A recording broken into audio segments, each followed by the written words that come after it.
¿Sabemos cuál es la senda de la transición ecológica? O mejor dicho, ¿las sendas? Y aún más importante, ¿seremos capaces de seguirlas? En esta nueva serie de podcast exploramos las sendas que debemos transitar, por estrechas que sean, para lograr un futuro más verde y más justo. Bienvenidos y bienvenidas a Sendas, un podcast por y para la transición ecológica.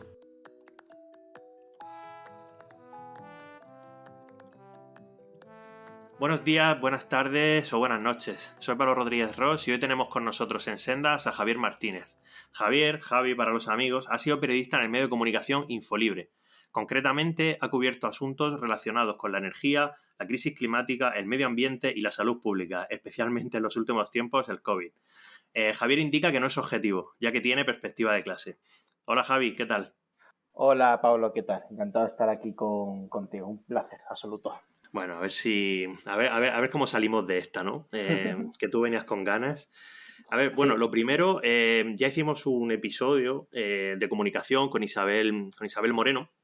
Y ahora nos vamos a adentrar un poco más en el periodismo puro, por decirlo de alguna manera, ¿no? Sí. Explícanos un poco cómo es el trabajo actualmente de alguien que se dedica a cubrir periodísticamente, entre otras cuestiones, ¿no?, la transición ecológica. Bueno, pues el trabajo del periodista que cubre la transición ecológica está un poco siempre entre lo urgente y lo importante, ¿no? Siempre con un ojo puesto en pues la actualidad más inmediata, véase, pues yo qué sé, el tope al gas o el informe del IPCC, etcétera, con un periodismo que siempre se intenta un poquito más de profundidad, que intente, pues profundizar en las causas, las soluciones, las consecuencias de la transición, ¿no? Y esto, pues bueno, a veces no es fácil porque, desgraciadamente, aunque evidentemente pueda cambiar muchísimo la perspectiva en los últimos años y hay mucho más huecos en los medios para este tipo de temas, pues todavía yo creo que no es el suficiente, ¿no? Siempre la política parlamentaria o la economía dura, por así decirlo, siempre se llevan todos los titulares, aunque cuando hablamos de transición ecológica sobre todo hablamos de economía, ¿no? Pero bueno, este tipo de relaciones todavía no se ven mucho, ¿no?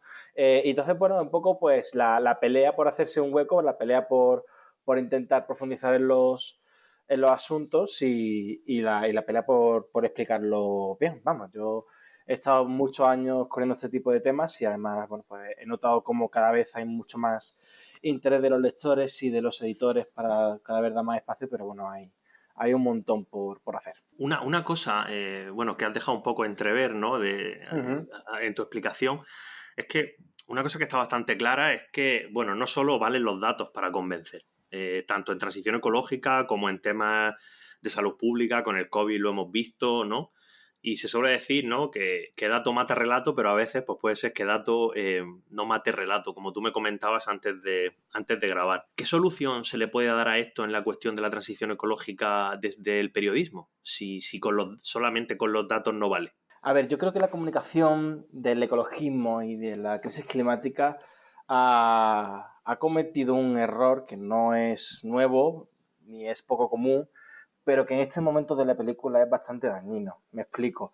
Que es la asunción de que eso, precisamente, ¿no? De que era tomata relato. Que había una masa crítica de ciudadanos que que estaban engañados, que no sabían cuáles eran los datos y la información de verdad, y cuando se les mostraban los datos, pues esas personas iban a cambiar sus hábitos de vida, sus posicionamientos políticos y van a apoyar en masa una transición ecológica ambiciosa. Esto no funciona así y tenemos que darnos cuenta de que ni los ciudadanos viven engañados, ni, aunque los ciudadanos vivan engañados, simplemente el mostrarles todos los datos así en crudo, todas las cifras que indican que tenemos mucha urgencia por abordar este tipo de problemas, si no queremos consecuencias peores para todos, pero sobre todo para los más vulnerables, no funciona así. Es decir, el IPCC, el repaso que hace cada X años a toda la literatura científica, es decir, más dato objetivo científico que ese no hay. Es una revisión de miles de artículos de toda la literatura científica que se ha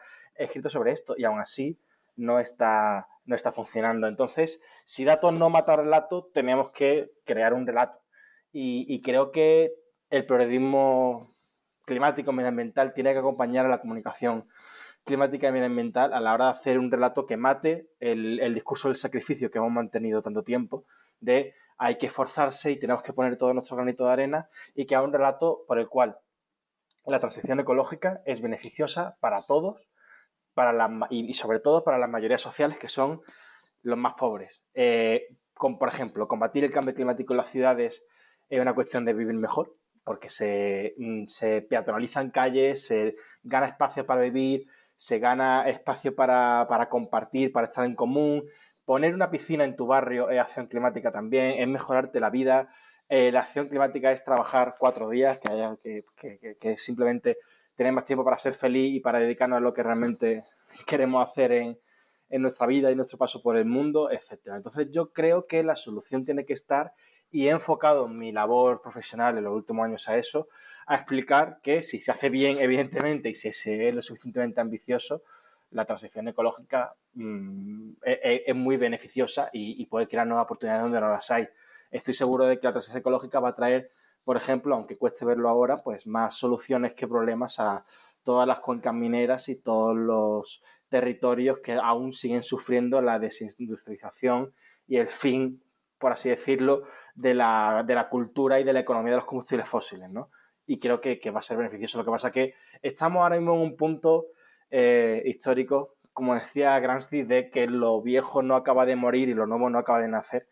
Y ahí es donde surgen los monstruos. Entonces creo que en este momento ese relato positivo es cada vez más complicado de articular, porque cada vez surgen más resistencias y cada vez hay más enemigos declarados de esta acción ecológica de sectores claramente reaccionarios. Entonces, pues bueno, es cada vez más complicado, pero no podemos rendirnos porque no es una opción, porque yo no me gusta ser súper catastrofista, no creo que la supervivencia de la especie esté en riesgo, pero sí está en riesgo el bienestar de muchísima gente y de sobre todo de los sectores que más sufren con todo lo que pasa, ¿no? Entonces creo que no podemos abandonar en ese sentido.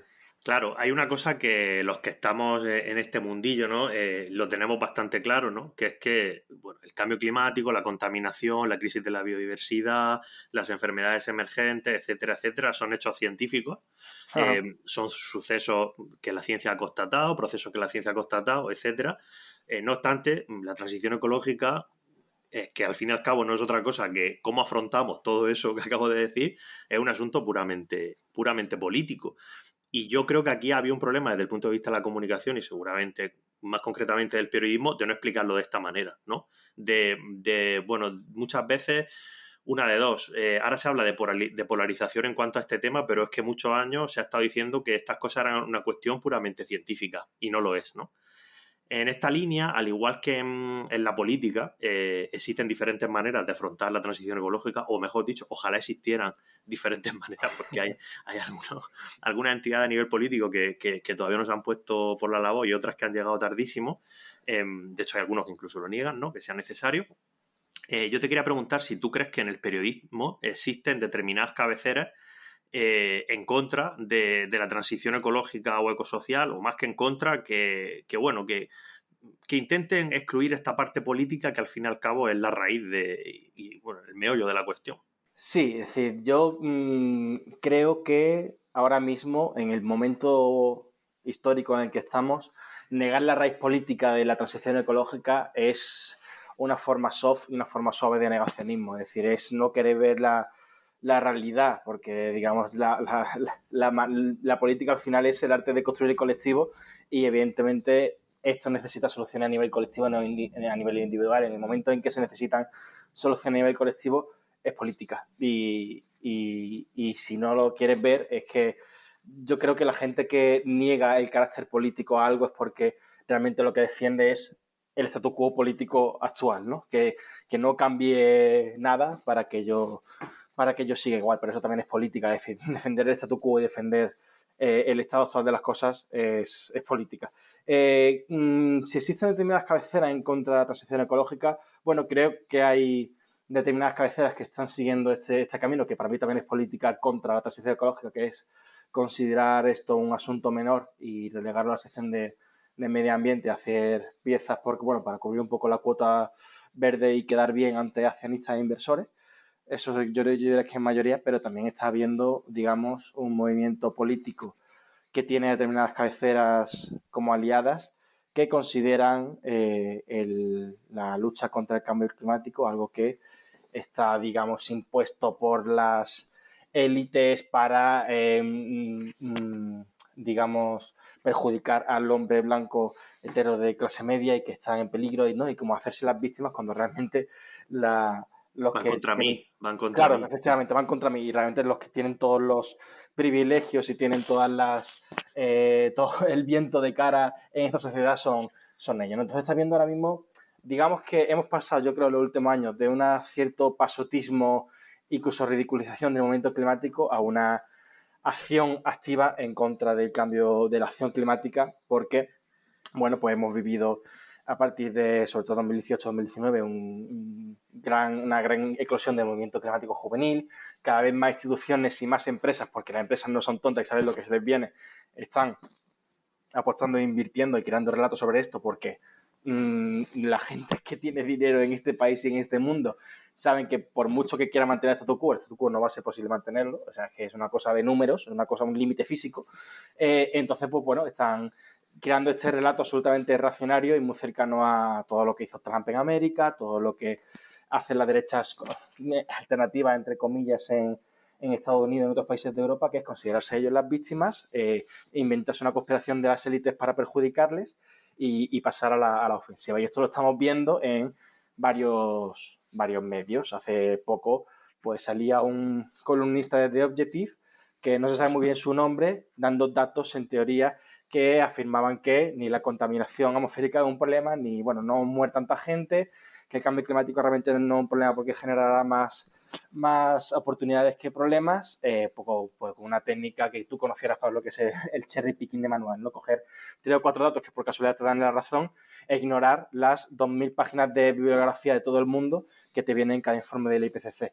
Bueno, Esto, pues, perdona que te interrumpa, yo es que sí, eso sí, no sí. lo considero ni cherry picking, porque cherry picking es cuando coges algo que de verdad te da la razón. Otra cosa es que tú te cojas algo que te piensas que te da la razón, pero es que en realidad no lo estás entendiendo.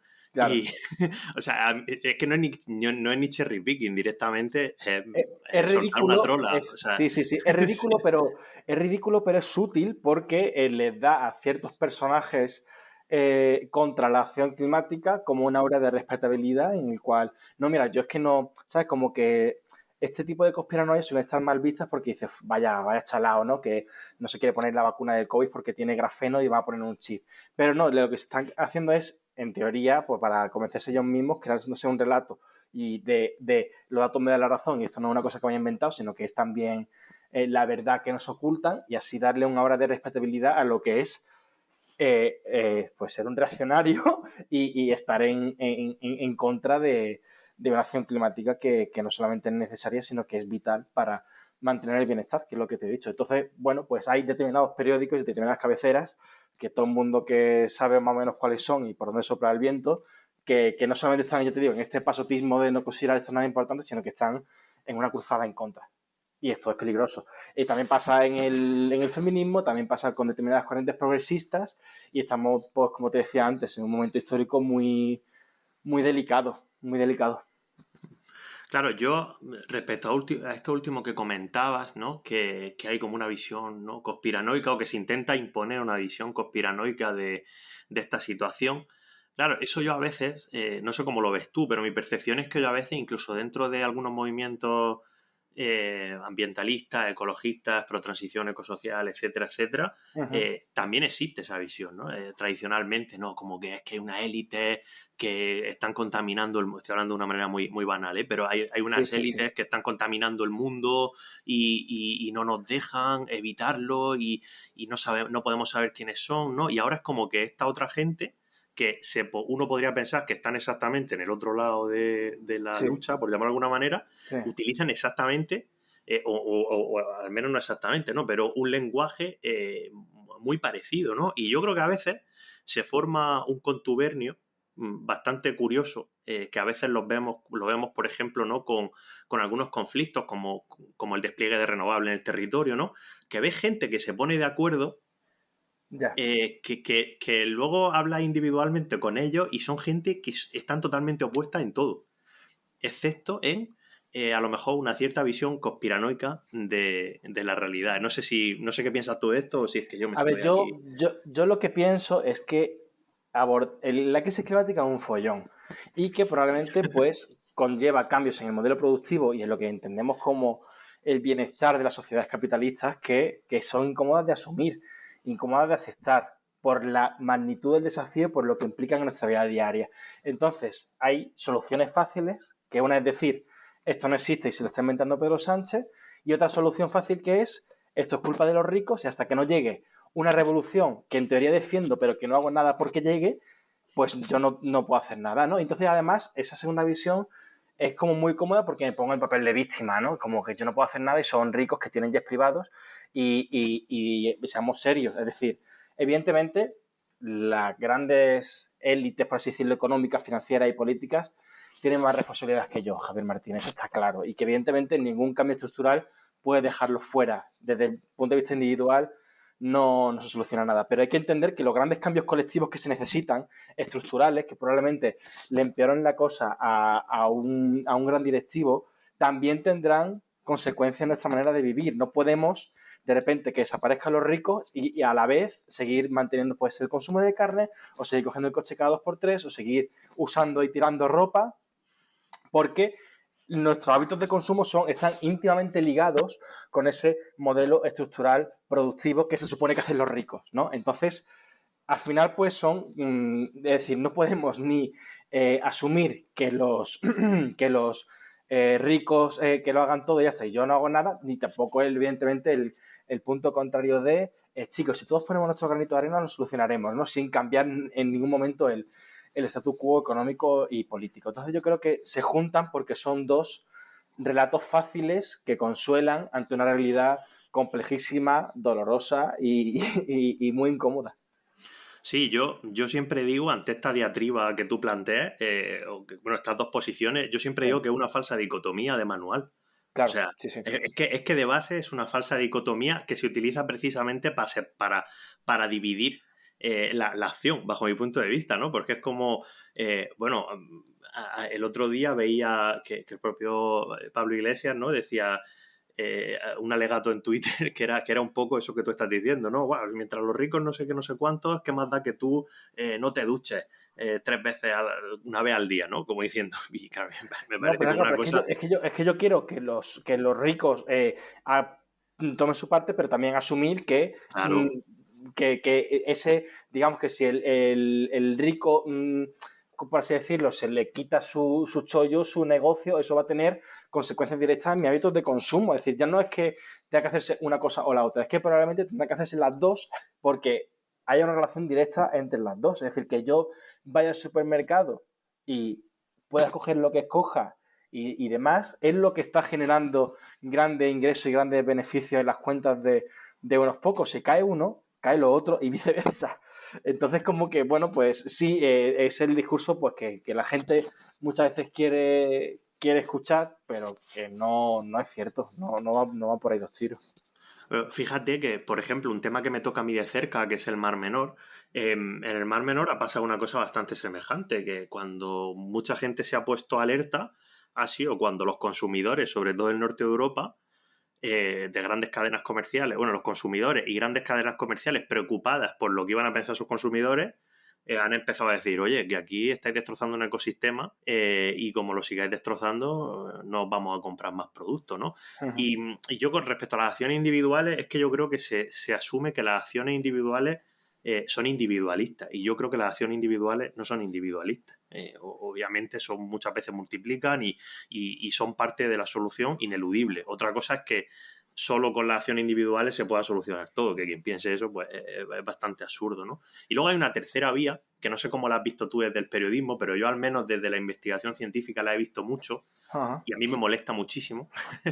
personalmente, que es la vía de echarle el muerto a los científicos, que es la vía de, bueno, pues ni una cosa ni la otra, no sé qué, bueno, que los científicos digan que hay que hacer, ¿no? Y es como plantear este asunto como si fuera un problema científico, cuando no es un problema científico. Yo siempre digo lo mismo. Yo, cuando estuve investigando 10 años en un montón de países y trabajando con gente de todo el mundo, yo no he conocido nunca a un científico que me diga, que la solución al cambio climático es científica o técnica. De hecho, todos los científicos lo que me dicen es el cuello de botella está en la política, ¿no? Y por eso muchos hemos dado los pasos a nivel profesional que hemos dado, etcétera, porque creemos que es donde hay que presionar ahí, ¿no? Pero no sé si esto desde el periodismo lo has vivido tú, ¿no?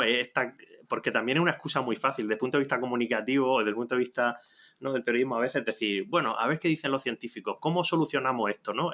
Un científico se inventa no sé qué, se descubre no sé qué, no sé cuánto, y ya parece que está todo resuelto. Bueno, creo que forma parte de los relatos fáciles que utilizamos para autoengañarnos y creer que la vida es mucho más sencilla de lo que realmente es y para quitarnos cargas mentales incómodas en nuestras cabezas, ¿no? Creo que además esto entronca con toda la, digamos, la glorificación de la ciencia como un conjunto de técnicas y de oficios absolutamente ajenas a la política, incluso a un momento histórico en la que se descubre la verdad absoluta y sin matices mediante un método científico que es invulnerable a cualquier tipo de cambio histórico o de ideología, y eso no es verdad.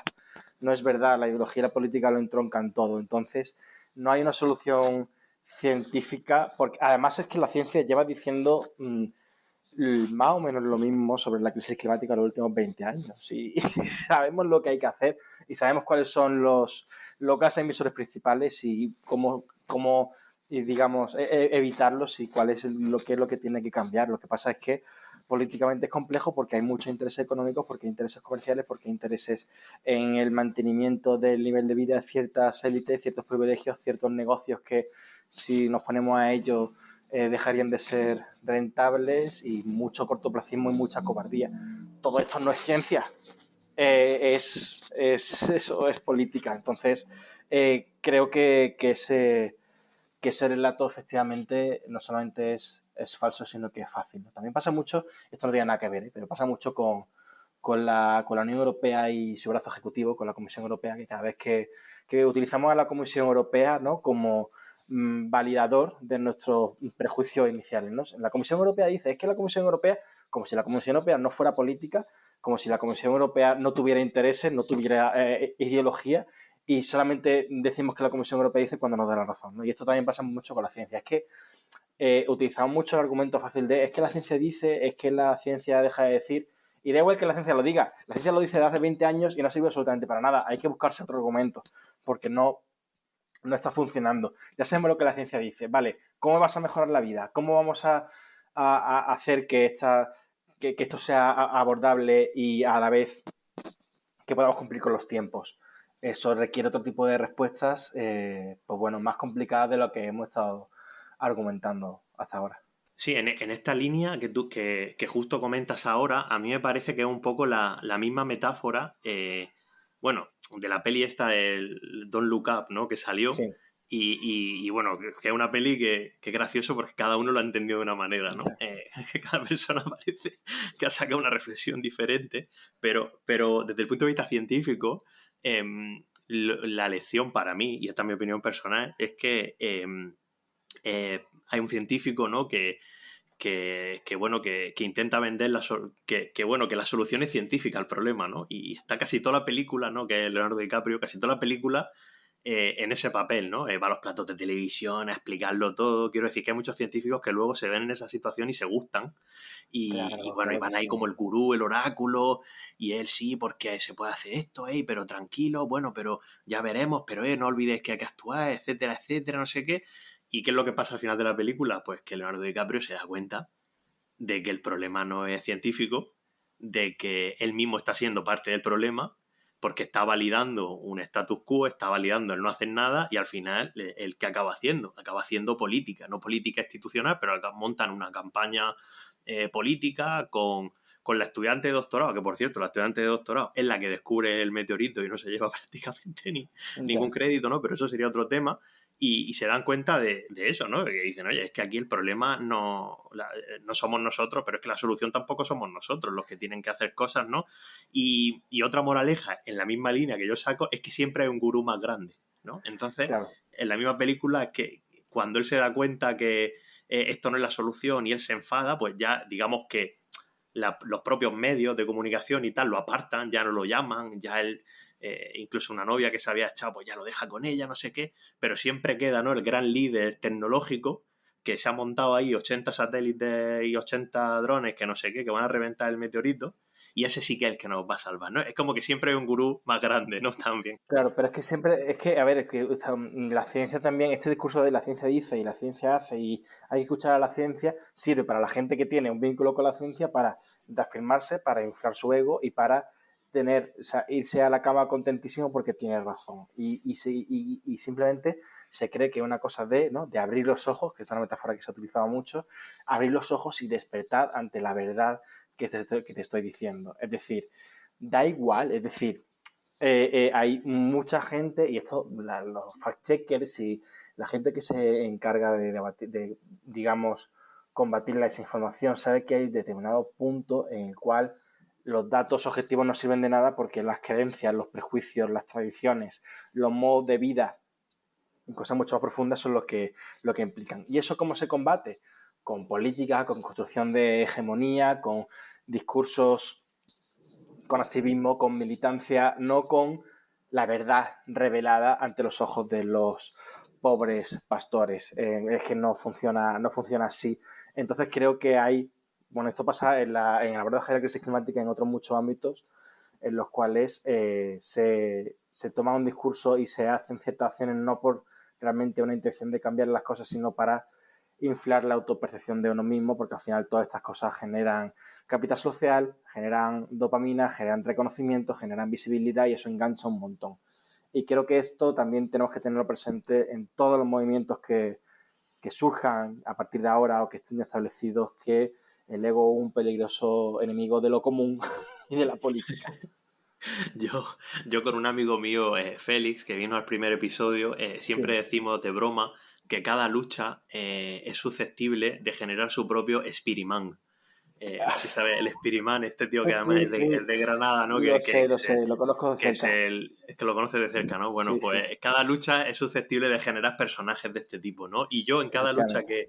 que me he visto, cada lucha o cada conflicto, cada crisis que me he visto involucrado, es que es súper fácil detectar este tipo de gente. Es que siempre, siempre hay uno o dos. Por lo general siempre son tíos, que eso también sería interesante Bueno, analizar, ¿no? Pero hay un seco de género con esto brutal, es tremendo, decir, siempre es brutal. El Salvador, tal, ¿no? Pero Sí, además las mujeres más brillantes, más capaces, más modestas y tal, siempre están, o sea, desgraciadamente, recluidas o con mucho miedo a decir, porque no sé si soy lo suficiente, no sé si soy lo suficientemente buena, si he estudiado demasiado. O sea, que me parece una postura, digamos, envidiable y respetable, pero que a veces pues genera perjuicio a la hora de esa visibilidad, porque también todos los espacios públicos están, pues bueno, absolutamente inflados de gente sin mucho que decir o sin mucha preparación, que además está súper segura de sí misma, ¿no? Y es posible que tú y yo estemos aquí también por eso, es decir,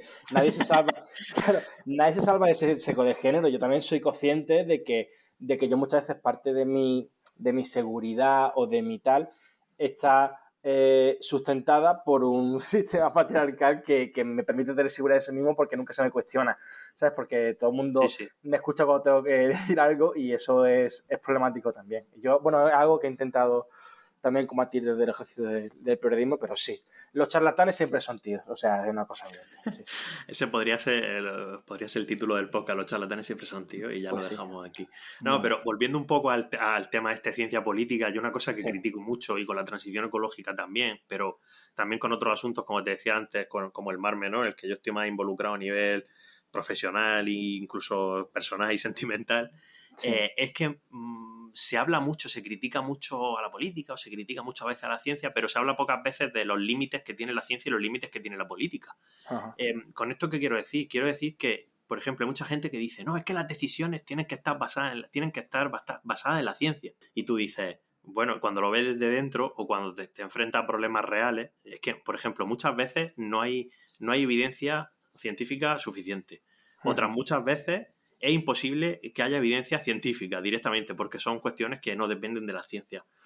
Y claro, no se le explica a la gente, oye, mira, es que a veces hay que tomar decisiones y no tenemos la información científica. Y eso no significa que sean malas decisiones o sean decisiones impulsivas, significa que las decisiones políticas deben de estar lo más científicamente informadas, sí, pero es que a veces no tenemos evidencia o la que tenemos es insuficiente o nunca podríamos tener evidencia acerca de según qué cuestiones, ¿no? Y esta visión tecnocrática, al fin y al cabo, de focalizando la transición ecológica, ¿no? Esta visión tecnocrática de afrontar la transición ecológica, a mí personalmente me asusta bastante, sobre todo porque el IPCC, sobre todo en sus últimos informes, siempre recalca que hay que tener en cuenta la sociedad, que hay que fomentar los ejercicios participativos, que hay que fomentar la alianza de gobernanza multinivel, es decir, desde el Estado a las regiones, a los municipios, a los barrios, etcétera. Y hay gente que desde esferas de la comunicación y desde el periodismo a veces, ¿no?, muy elevadas, dicen, ¿cómo se soluciona la transición ecológica? Hay que meter en una sala a las empresas, a los científicos y a los políticos. Y te lo dicen así, se quedan tan pachos. Y a mí personalmente no sé si tú lo ves así o lo has visto así desde dentro, pero a mí personalmente este tipo de argumentaciones, la verdad es que, primero, me dan miedo y segundo, es que contravienen la evidencia científica que tenemos de cómo hay que afrontar el problema también. O sea, eso es como súper contradictorio. Yo haría una pregunta muy sencilla, ¿no? A esta gente que dice que, pues bueno, la política basada en la evidencia científica, ¿vale? Yo creo que, bueno, pues puede ser una afirmación bastante cercana a la evidencia científica que en el Mar Menor se solucionaría el problema bastante rápido si de repente pasamos de, pues no sé cuántas hectáreas hay de regadío intensivo en el entorno. De repente pasamos a 0. Todo prohibido. Eso, evidentemente, ¿no?, desde un punto de vista de ciencias sépticas sería fantástico para el ecosistema. Pero el día siguiente es probable que tenga un golpe de estado. No, hablemoslo sí. Sí, claro. Y muchísima gente en la calle y gente pasando hambre y conflictividad social y gente también muy vulnerable pasándolo muy mal. Igual, ¿no?, a gran escala, ¿vale? Imagínate que las empresas se juntan con los políticos en una sala y deciden, pues, terminar con toda la generación eléctrica o con todos los coches de un día para otro, y a esos empresarios, pues, en contraposición, pues se les va a dar millones de euros para que vivan tranquilos. Eso, vamos a ver, los combustibles fósiles están enraizados en nuestra manera de entender la vida y la vida en sociedad y el bienestar. No podemos acabar con ellos de un día para otro. Tenemos que acabar de la manera más rápida posible y de la manera más justa posible para la gente que peor lo puede pasar. Y de la manera probablemente más dura posible para los que nos han llevado hasta aquí. También me gusta añadir. Pero si consideras que la ciencia es algo aséptico y que no tiene ningún tipo de relación con la política, ¿cómo explicas esto, ¿no? ¿Cómo explicas que si tomamos una decisión en base a la ciencia sin tener en cuenta el factor humano, sociológico y político, se vaya a generar probablemente más daño del que ya se está generando actualmente? No se puede hacer nada sin política y sin pensar en la gente y en el sufrimiento de las clases más empobrecidas, más bajas, que son las que siempre se llevan todas las hostias en cualquier cambio de grandes proporciones que queramos abordar. Es que así de simple. Y en cuanto profundizas un poco, pues te das cuenta que, bueno, pues Endesa emite lo que emite, no porque Endesa haya decidido cargarse el planeta, y con esto no le quito responsabilidad a Endesa, sino porque la actividad de Endesa es la que ahora mismo y con el modelo actual permite que a mí me llegue la luz a casa sin que haya apagones. Entonces, yo siempre... Sí. Di. No, nada, eso, que no podemos entonces decir que ya está, quitamos a Endesa de en medio y todo sigue igual. Porque no, porque es un modelo muy, digamos, que enraizado en eso, en la manera de entender la vida, y yo creo, y tengo una convicción profunda en que habría que cambiarlo de cabo a rabo, pero no se puede hacer con decisiones sencillas y que no implique nada, porque no funciona así. Claro, yo siempre pongo un ejemplo súper absurdo para explicar esto, que yo siempre digo que una cosa puede ser científica o teóricamente posible, pero, lo cual no la hace automáticamente técnica o tecnológicamente viable, pero puede ser que sea científicamente posible, tecnológicamente viable y aún así no sea política o socialmente deseable. Claro. Y siempre pongo el ejemplo de la bomba atómica. Yo digo, bueno, pues científicamente sabemos que es la fisión del átomo. Tecnológicamente podemos construir una bomba aprovechando ese conocimiento científico y para generar esta bomba, pero a lo mejor socialmente no nos interesa ir tirando bombas de estas por el mundo, ¿no? O sea, es un ejemplo súper absurdo, pero es una falacia en la que se cae muchísimo y muchas veces desde la comunicación también, ¿no? No, es que esto científicamente o tecnológicamente se puede hacer.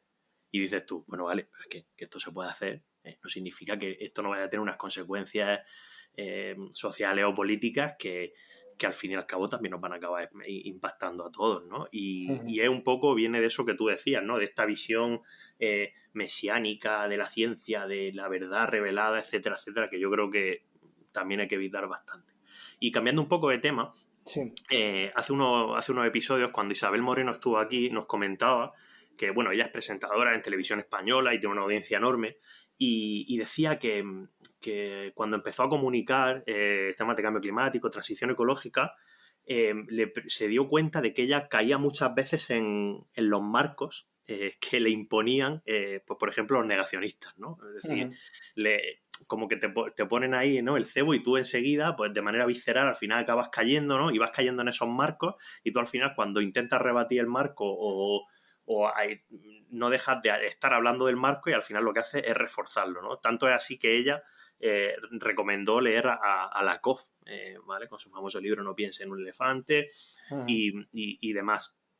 Entonces yo te quería preguntar ¿qué podemos hacer para caer en estos marcos? O sea, ¿qué experiencia has tenido tú en cuanto a sortear estos marcos y no caer en esas trampas? Bueno, yo creo que a veces no podemos evitarlo y que a veces desgraciadamente hay que entrar en el cuerpo a cuerpo porque esos marcos, pues bueno, pasan de lo residual a la política más mainstream y llegan a muchas personas y creo que es bueno a veces bajar al barro y contestarles con las mismas armas, pero bueno, yo creo que la solución está en generar nuestros propios marcos, ¿no? En generar incluso el obviar y dar por hecho cosas que ya damos por hecho en nuestra vida, como que es que la crisis climática, uno, es real, dos, es presente en vez de futuro y tres, va a afectar de maneras casi inimaginables a nuestra vida en común y empezar a contar y a expresar, bueno, pues lo que te decía un poco antes, ¿no? Cómo la transición ecológica nos va a mejorar la vida, cómo realmente el abandono, por ejemplo, del coche privado de combustión puede ser beneficioso no solamente para nuestra salud, que es una cosa incorpore, sino para nuestro día a día, porque vamos a disfrutar de espacios mucho más agradables en las ciudades, porque vamos a disfrutar de menos ruido, porque probablemente eso tenga que venir aparejado de un transporte público eficiente, mucho más barato y sin menos quebraderos de cabeza, porque al metro no tienes que cambiarle las ruedas ni pasarle la ITV, que vamos a vivir mejor, en teoría. Y yo creo, y si sigo creyendo, creo que hay cosas a las que tengamos que renunciar y que es posible que nos den un placer muy vinculado al consumo en el día de hoy, pero que hay otras ventajas que aún somos capaces de imaginar, ¿no? Por ejemplo, en Los desposeídos de Úrsula Le Guin, que es un libro que me gusta mucho, es una escritora de ciencia ficción que bueno, escribió este libro hace unas décadas y hacía reflexiones sobre las ideologías y sobre, bueno, ella como que describía un mundo anarquista, un mundo sin Estado, que bueno, luego no es tan así, ¿no? Pero un mundo sin Estado en la más vivida sueño húmedo de cualquier revolucionario actual, en el cual, pues, bueno, no hay Estado, no hay clases sociales y todo el mundo trabaja para lo común. Y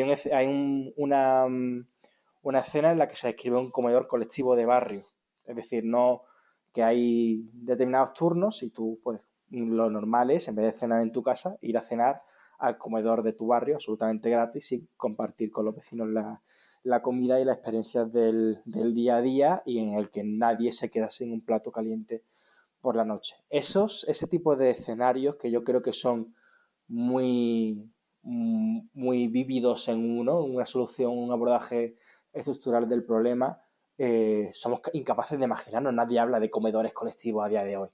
Entonces, si bien somos también incapaces de imaginarnos los peores escenarios ¿no? que describe el IPCC si no cortamos las emisiones de aquí a 5 años, a veces tampoco somos capaces de imaginarnos en la mejor de las utopías porque tenemos nuestro cerebro absolutamente encuadrado por la lógica extractivista y productivista.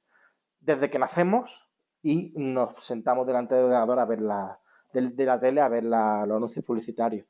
Toda nuestra manera de entender el mundo está codificada por la industria y por la economía de los combustibles fósiles. Entonces creo que hay mucho margen para generar relatos que se salgan de esos marcos que comentaba Isabel y que generen otros marcos nuevos que nos den ganas de vivir ese futuro. Y yo estoy en esa, vamos, y he estado en esa en los últimos años de mi labor. Yo la verdad es que también, la parte que a mí me ha tocado estar, y de hecho a mí sí que parte del ecologismo, parte del movimiento en torno al cambio climático tradicional, al menos en nuestro país, ¿no? Que a veces se ha pululado, por decirlo de alguna manera, ¿no? En torno al colapsismo, ¿vale? Que hay muchas maneras de entender el colapso y hay muchas maneras de afrontarlo y el colapso no significa, como los propios colapsistas explican, que esto mañana se vaya a acabar, sino que posiblemente es una cosa gradual, etcétera, etcétera. Pero yo creo que en torno a eso hay siempre una visión súper pesimista del futuro, en el sentido de que da igual lo que hagamos, que al final es irrelevante porque nos vamos a ir todos a tomar por saco. Y eso genera un inmovilismo brutal. Y lo que tú dices de que no estamos pensando, no estamos imaginando, ¿no? Un futuro mejor, un futuro, bueno, sí, mejor, aunque suponga determinados cambios, yo creo que es un problema muy gordo. Hace poco leía por ahí una frase que era tus ideas se miden en la traslación de las mismas a la realidad, ¿no? Que al fin y al cabo, como que si tu idea o lo que tú defiendes acerca del futuro, acerca de dónde tenemos que ir, en la realidad no se traslada más que en inacción, al fin y al cabo, yo me pregunto, ¿para qué sirve eso? Yo es que Pues yo creo que que no. aparte de generar inmovilismo político, es que es mentira. Es decir, o sea, Sí, sí, sí. digamos las cosas claras, es decir, esto no es un juego de blanco y negro, de sí o no, es decir, hay probablemente 84.000 millones de futuros posibles y yo creo que todos los que están en el gradiente D peores que la actualidad son los más probables, desgraciadamente, o sea, no quiero vender la burra a nadie, yo creo que vamos mal, pero hay muchísimo margen entre estar menos mal o extremadamente mal. Y esto va incluso desde la escala más hiperlocal de cómo tienes aislada tu casa hasta incluso lo más colectivo, aparición de nuevos fascismos, aparición de nuevos regímenes autoritarios, guerras, hambrunas, etcétera. O sea, hay muchísimo margen porque las posibilidades son prácticamente infinitas y la acción colectiva puede incidir en todas ellas. Es decir, desde el voto en las elecciones a un partido o a otro hasta la instalación de un parque en tu barrio puede cambiar ese futuro de maneras que somos incapaces de prever. Entonces, asumir que no hay nada que podamos hacer para que los más vulnerables sufran menos, yo creo que es mentira. Y creo que ese tipo de afirmaciones se hacen desde una posición privilegiada en la cual le importa menos el bienestar de sus vecinos, sus amigos y sus seres queridos y le importa más tener razón. Y a mí eso me parece dolorosísimo. Y me repugna un poco, la verdad. Esto es así, porque a mí es que me importa lo que pase a mis hijos que no los tengo, pero a mis padres o a mi hermano o a mi pareja o a lo que sea, sí me importa y voy a pelear hasta el último segundo por que evidentemente a lo mejor hay cosas que yo no puedo hacer o que no puedo controlar o que vamos de cabeza a eso, pues seguramente sí, pero creo que hay otras que sí puedan hacer que sea un poquito más soportable lo que nos espera y yo creo que esa pelea hay que darla por simple convicción moral y humana y yo le preguntaría eso a la gente que sostiene ese tipo de discurso. O sea, es que parece que, ¿no? que da igual lo que hagas, que todo el tiempo es una línea continua que no tiene ramificaciones, es que eso no funciona así. Ya sabemos que no Sí, funciona así. es un poco como que el barco se está hundiendo y hay un montón de gente achicando agua y hay uno diciendo, ¿habéis visto? Si ya os lo decía yo que se iba a hundir. Claro, Y al final- y en ese escenario de hundimiento del barco, prefiero que haya botes salvavidas a que me los pinches con una aguja oxidada, ¿sabes? Que no... Sí, sí, Evidentemente, a que boicotee el plan de huida por precario que sea, ¿no? claro, mi escenario ideal no es estar en una bote salvavidas en medio del Pacífico, pero prefiero eso a estar bajo el agua, ¿sabes? Claro. Es que Sí, así sí. de simple. Sí, sí, de hecho, es un poco como cuando en política a veces, bueno, tradicionalmente una frase que yo he escuchado mucho tiempo es que siempre hay, al menos en nuestro país, ¿no? Siempre hay como una parte de la izquierda, ¿no? Del mundo así más progresista, por decirlo de alguna manera, que siempre se ha dicho que prefiere tener razón a tener escaños. Oh, pues Y, claro que sí, y me joder. parece que es lo mismo, ¿no? Que prefieren tener razón a... Hay mucha gente que prefiere tener razón a hacer algo útil o al menos a intentarlo, ¿no? Y es como que muchas veces dices, no sé, yo lo veo como un camino mucho más fácil que obviamente, que el de hacer cosas. O Mira, sea, a lo mí veo... esto me lo decía Pablo una vez que entrevisté a Héctor Tejero, que ahora lo Sí, conocerá, sí, sí, sí, sí. diputado climático, ¿no? Diputado para Madrid y la Sí, Asamblea de sí, sí, Madrid, sí, nos conocemos, sí. bueno, hablando sobre el colasismo y demás y determinadas posturas, él me decía que, bueno, el privilegio de no tener hijos, ¿no? Por ejemplo, si tú no vas a tener hijos o tal, pues te puedes permitir que te dé un poco igual el estado de tu descendencia, pero cuando tienes una cría o un crío que sabes que lo puede pasar mal dentro de unos años, ya creo que ves la vida de otra manera y creo que ves la política de otra manera y da igual todo lo que hagamos, no se convierte en una opción porque no tienes esa opción, porque te une un vínculo con el futuro que ya es humano y es emocional, ¿no? Y me pareció muy interesante, la verdad. Sí, no, yo que también tengo un hijo, a ver, a lo mejor dentro de unos años lo veo más así, porque ahora mismo lo único que hace es quitarme el sueño, Claro, pero no, no, pero es broma, yo lo veo así, yo lo pienso muchísimo. Yo cuando gran parte de mi trabajo que hago, pienso mucho en que son cosas que hago por él y yo solo, verdad que lo pienso, vamos, prácticamente día a día. Y incluso mi compromiso se ha visto reforzado, que es una cosa que yo no esperaba que me fuera a pasar, porque siempre pensaba, bueno, esto da un poco igual, ¿no? Pero yo al menos ahora, una cosa que no podemos controlar, que son los sentimientos, las emociones, pues al fin y al cabo también te das cuenta de que son una gasolina, por usar sí, una sí, palabra que no tocaría mucho, pero bueno, que es una gasolina también para que te den ganas de hacer cosas, ¿no? Y a mí claro. eso la verdad es que me impulsa bastante. Y oye, para ir acabando, respecto al papel del periodismo en la transición ecológica, Uh-huh.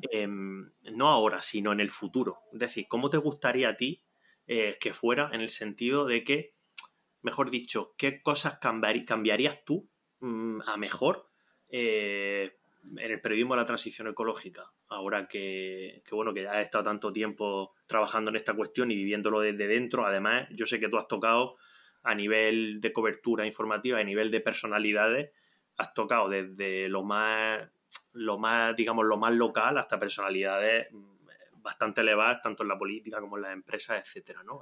Tú que la has vivido tan de dentro, ¿qué cosas cambiarías a mejor? Yo cambiaría mejor que dejemos de ser un poco, o sea, dejemos de ser tan cobardes, ¿no? Yo creo que hay ciertas asunciones que creo que están caducas en las que el periodismo simplemente debe encargarse de relatar la realidad tal y como es. Y yo creo que no es cierto, porque bueno, creo que no, hay ciertas, como te decía antes, ciertas concepciones que siguen ancladas en una visión romántica incluso de la democracia parlamentaria y de la formación de la opinión pública que vienen a decir que, bueno, pues que los periodistas mostramos la verdad y que se hacia el que elija. Y mostrar la verdad ya no es suficiente. Entonces creo que hay que asumir que esta causa es nuestra, asumir que somos claramente responsables y una parte más de que haya futuro y que sea un futuro bueno y digno de ser vivido.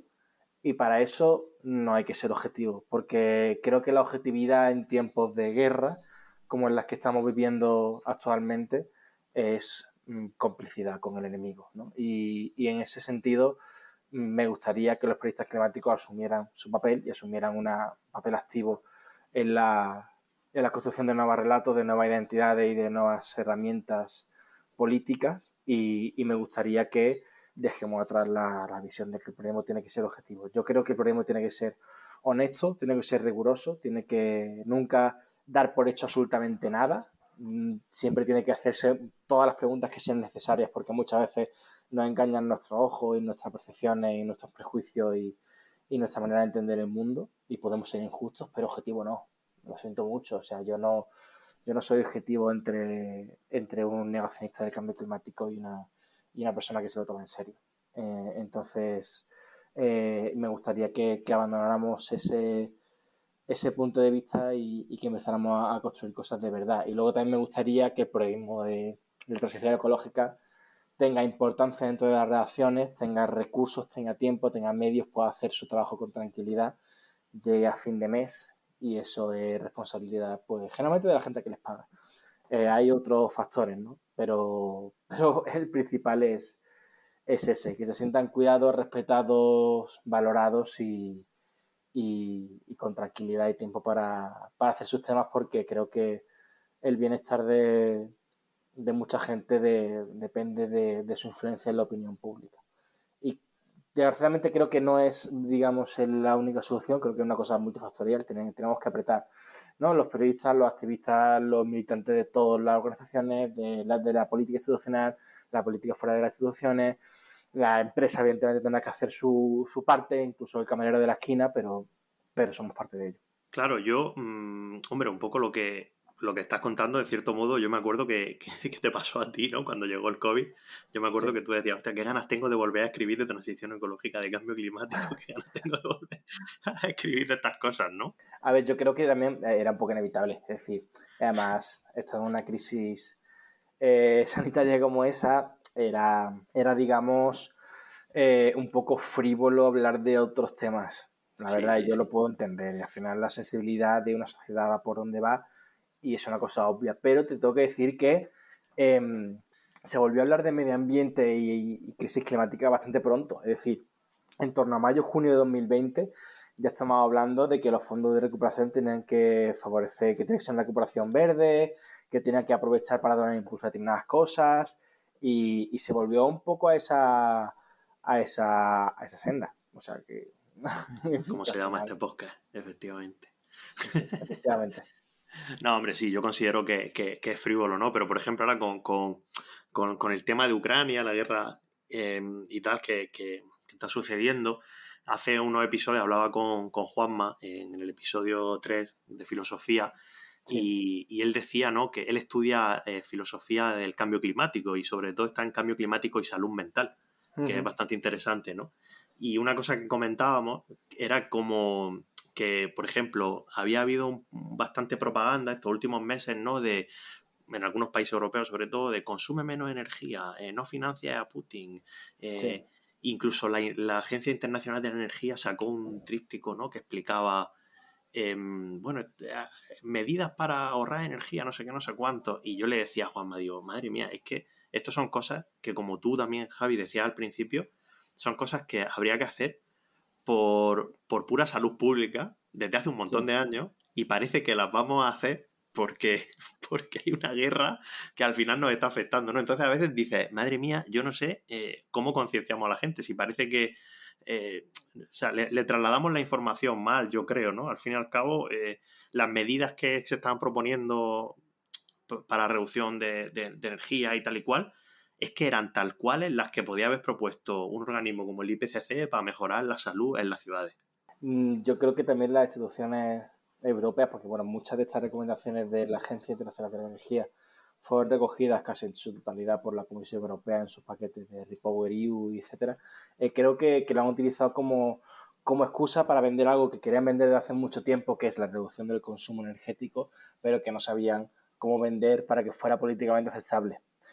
Porque si yo creo que políticamente tiene más sentido y es más útil y puede calar mejor, aunque no ha calado del todo tampoco, es decir, tienes que bajar tu termostato para combatir a Putin, ¿no? Porque es como un enemigo muy claro, muy visible, que tiene cara y que está haciendo unas acciones muy malas, muy concretas, que el público puede entender. Que decir, tienes que reducir el termostato para combatir el cambio climático, que es una cosa que no sé muy bien qué es, ni cómo funciona, ni la veo en la calle, ni sé exactamente si tiene relación con los eventos extremos que estoy viviendo, que sí, pero no me queda muy claro por qué.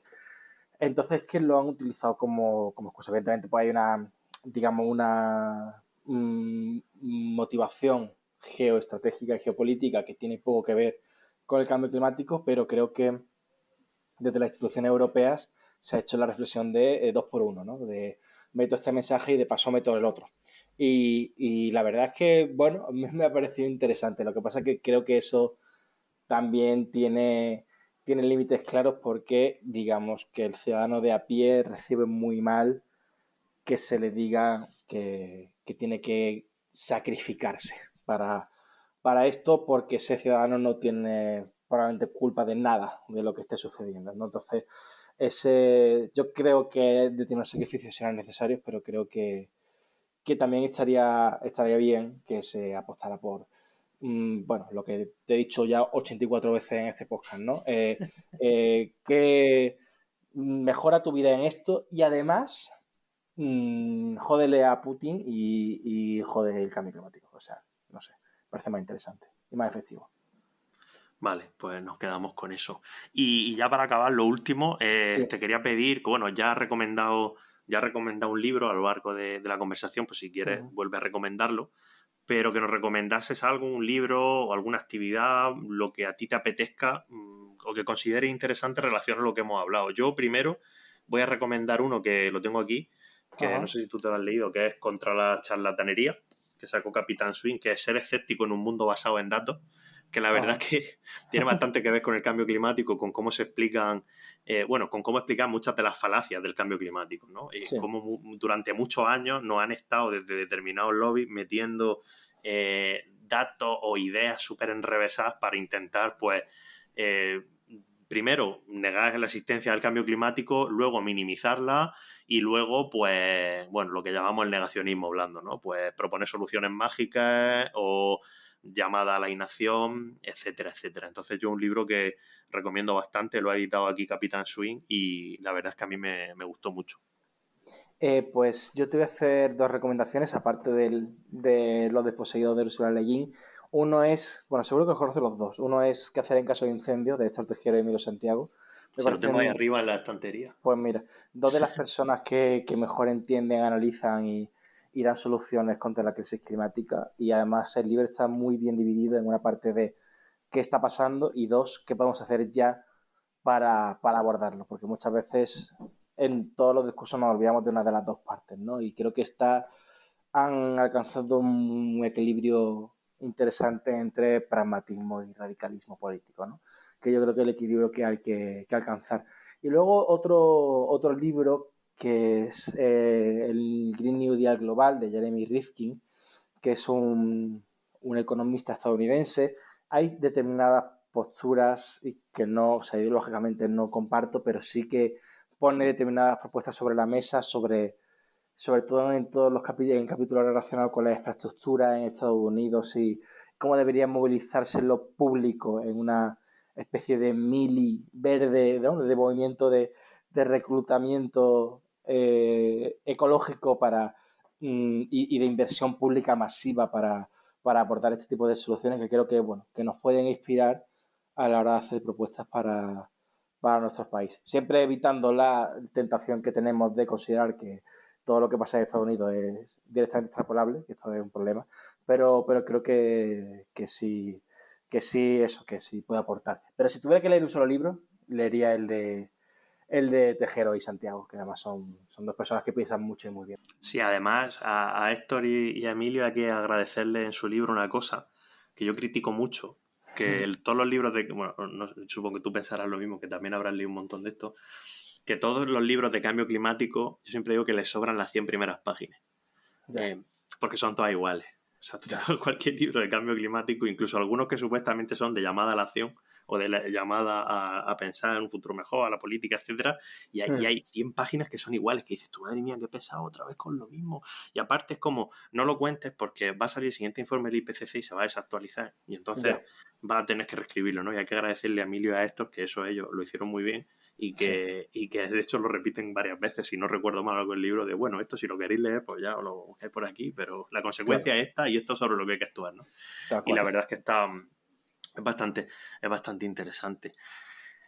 Pues nada, Javi, lo dejamos ya aquí. Muchísimas gracias. Ya dejaremos en las notas del programa dónde te puede encontrar la gente y demás. Y nada, desearte un buen verano y agradecerte de nuevo que hayas venido por aquí. Pues nada, muchas gracias, Pablo. Enhorabuena por la iniciativa y nada, a seguir en la pelea. Gracias. Venga, hasta luego. Chao.